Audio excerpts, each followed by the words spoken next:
Всем привет, мои хорошие! Добро пожаловать на канал! Сегодня мы будем перестраивать такую чудную большую квартирку Сан-Мишуна.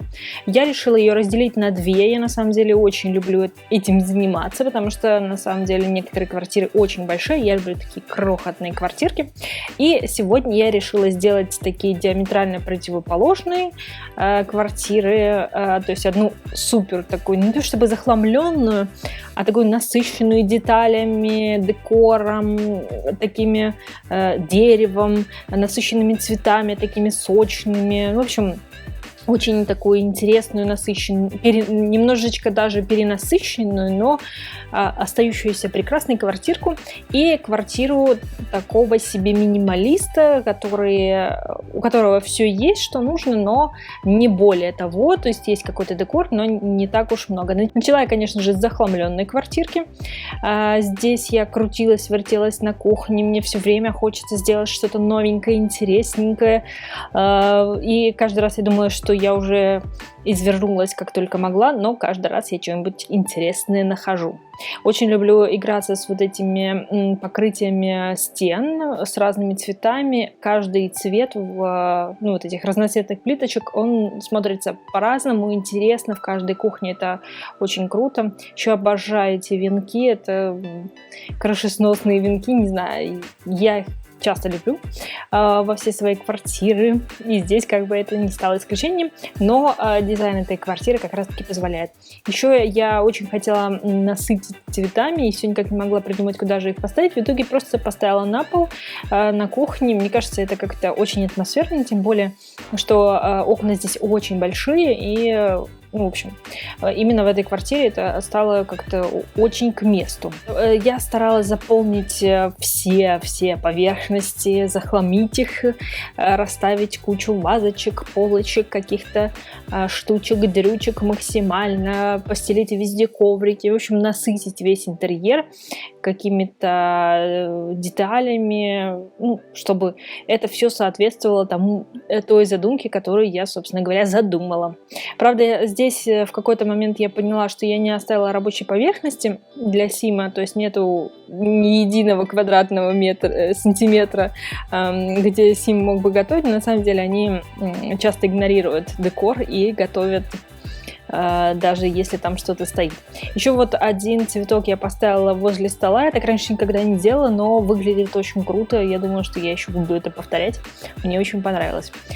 Комнату я постаралась сделать тоже достаточно такой светлой, просторной, но захламленной в меру. Поставила очень много цветов, освещения, сделала ее достаточно такой зелененькой, приглушенно зеленой. Сейчас я понимаю, что нужно было бы на самом деле поменять обои, но тогда что-то мне так это не показалось, и я оставила так, как есть. Я очень хотела здесь поставить что-нибудь для творчества, но куча всего наставила, и потом поняла, что уже не вмещается, и подумала, что ну и ладно.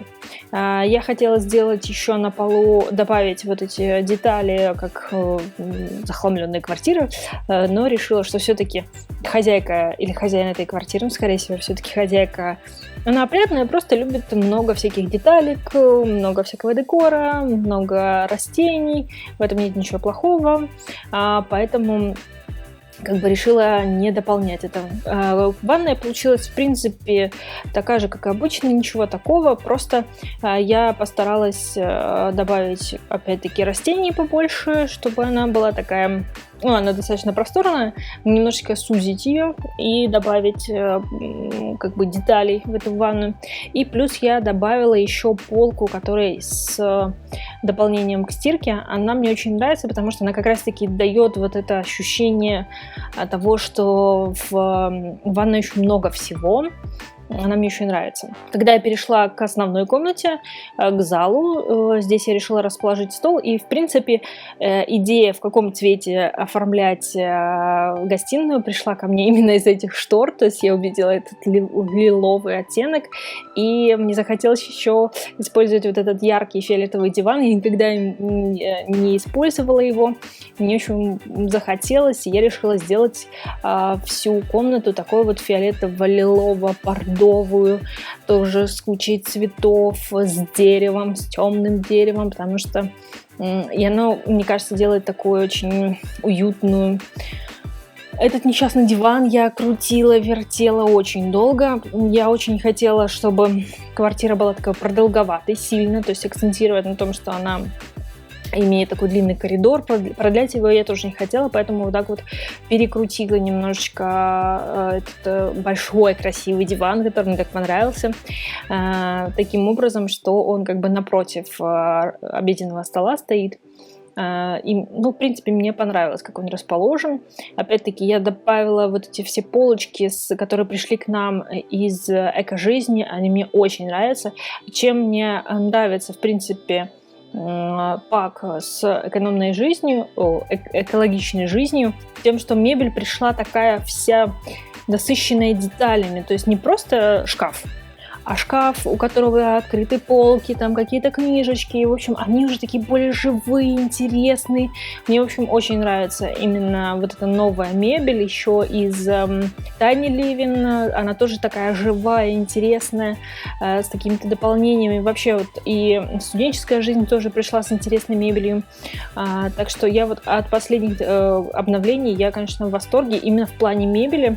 Она такая становится все более и более живая, какая-то насыщенная и похожая на реальную жизнь, потому что в ней появляются какие-то детали, интересности. Еще мне очень нравится, что, ну, некоторые симмеры, кстати, насколько я знаю, ругаются, что разный цвет дерева и все такое, это не так уж красиво.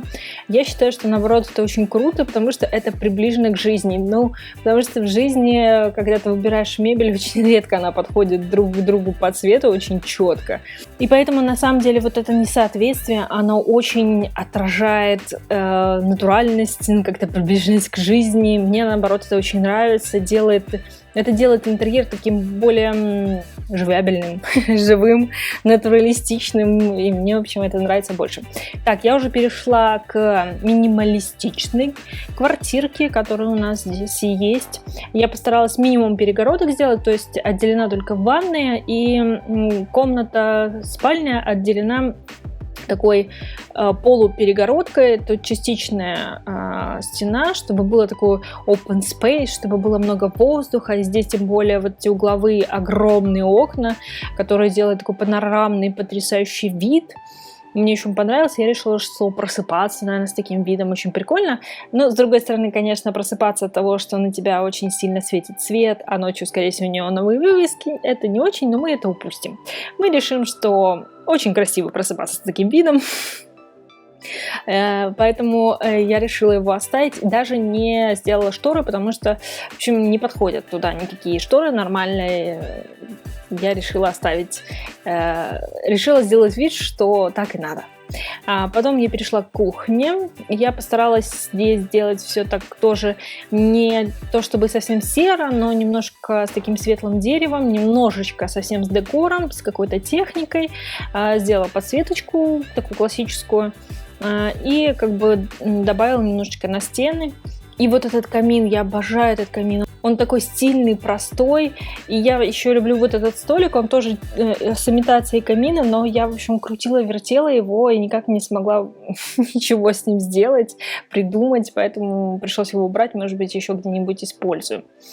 И посередине я поставила полностью стеклянный стол. Мне очень нравится сочетать его с вот этими стеклянными стульчиками, которые, по-моему, приходят как награда за какую-то, при какой-то профессии, но они мне очень нравятся в сочетании с этим столом. Немножко так футуристично, но очень легко и так очень подходит к этой квартире.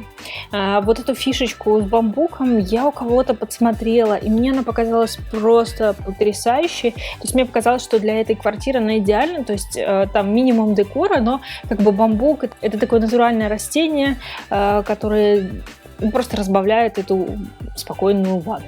Итак, вот планы этих квартир. Я надеюсь, вам понравилось. Подписывайтесь, ставьте лайк. И увидимся в следующих постройках. И заглядывайте в инфобокс. Пока-пока.